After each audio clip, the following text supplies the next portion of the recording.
Neutral density filters are one of the most common types of filters available, and widely used for landscapes, architecture and urban photography. Unlike many other filters, whose effects can be easily replicated with software, the effect of neutral density filters means that they're required at the time of shooting. But what do they do? The purpose of neutral density filters is to decrease the amount of light entering the lens, and these come in two varieties.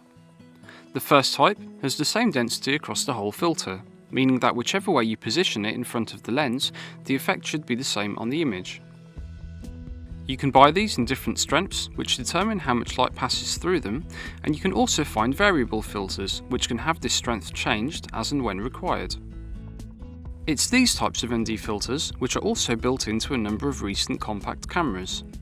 These typically can't have their strength adjusted in the same way that using variable ND filters or a number of filters in combination with one another can, but they offer the convenience of always being available.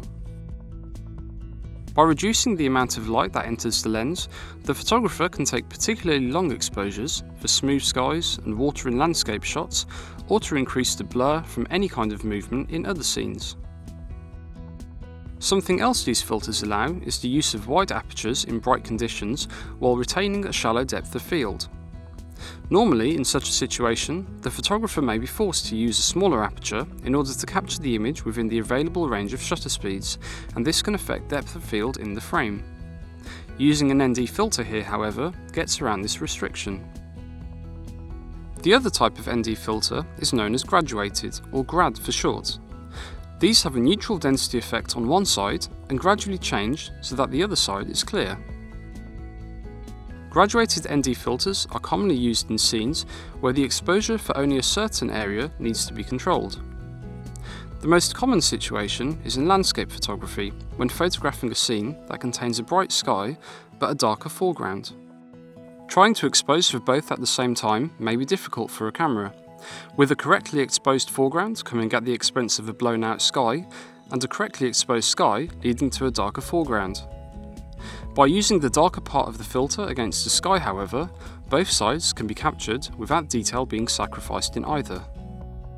As with standard ND filters, these come in a range of strengths, but they also come in a range of gradations, with soft filters having a smooth transition between the two areas, and hard ones having a more obvious one.